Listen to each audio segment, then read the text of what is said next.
presente episódio foi retirado do livro Cartas e Tratados sobre Espiritismo, no qual estão reunidos os artigos e as monografias publicados pelo venerando juiz Edmonds, nos 20 anos compreendido entre 1854 e 1874. O juiz Edmonds era um conceituadíssimo médium psicógrafo, vidente e ouvinte. Poucos meses depois da morte de um querido colega, o juiz Peckham, morto em um naufrágio, aconteceu ao juiz Edmond ditar por psicografia uma longa mensagem em que o amigo desencarnado narrava as circunstâncias da sua morte. A partir da citada mensagem, destacamos os seguintes trechos de como foram os últimos instantes no momento de sua morte e os primeiros momentos, as primeiras impressões de sua entrada no mundo espiritual. Se houvera podido escolher a maneira de desencarnar, certamente não teria preferido a que o destino me impôs. Todavia, presentemente não me queixo do que me aconteceu, dada a natureza maravilhosa da nova existência que se abriu subitamente diante de mim. No momento da morte, revi, como num panorama, os acontecimentos de toda a minha existência. Todas as cenas, todas as ações que eu praticara passaram ante o meu olhar como se houvessem gravado na minha mentalidade em fórmulas luminosas.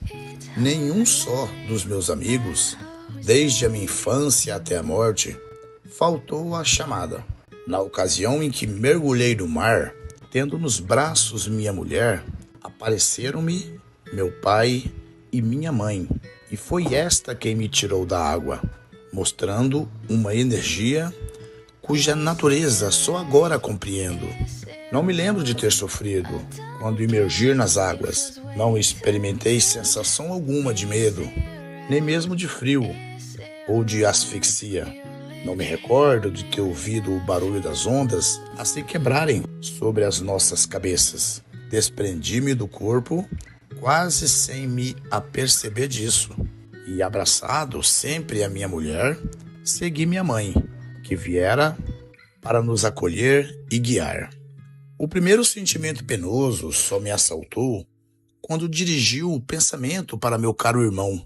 Porém, minha mãe, percebendo minha inquietação, logo ponderou: seu irmão não tardará em estar conosco.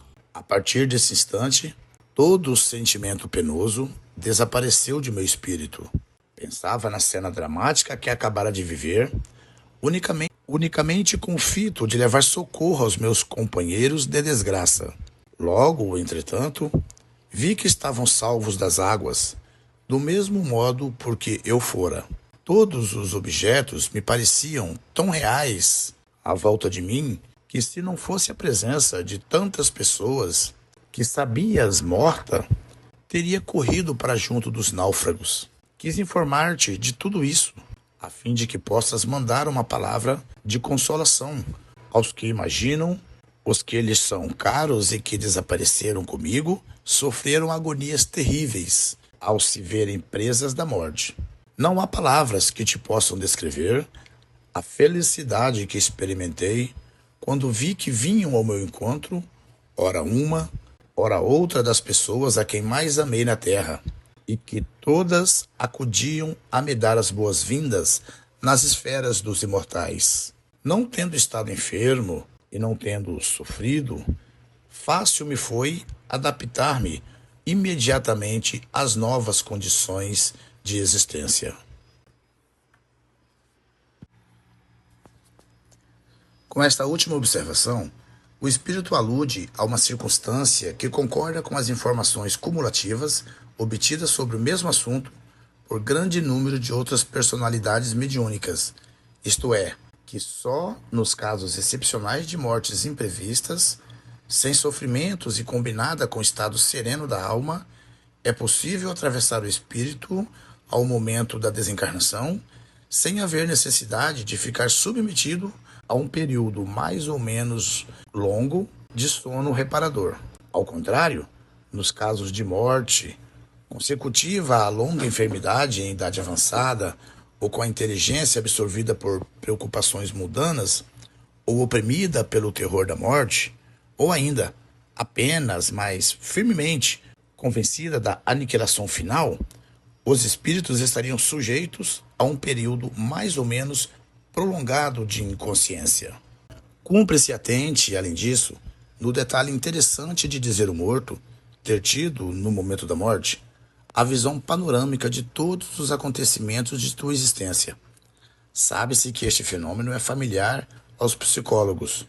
Foi referido muitas vezes por pessoas salvas de naufrágios e por pessoas que passaram pelas experiências de quase morte. Notamos, finalmente, que neste episódio ocorrido no século XIX, nos primeiros tempos das manifestações mediúnicas, já se observavam muitos detalhes fundamentais concernentes aos processos da desencarnação dos espíritos, os quais serão depois constantemente confirmados em todas as revelações do mesmo gênero. Assim, por exemplo, o detalhe de o espírita não perceber, ou quase não perceber, que se separara do corpo, e ainda menos que se achava no meio espiritual. Também o outro detalhe de o espírito se encontrar com uma forma humana e se ver cercado de um meio terrestre, ou quase terrestre, de pensar que se exprime de viva voz, como dantes, e perceber, como antes, as palavras dos demais.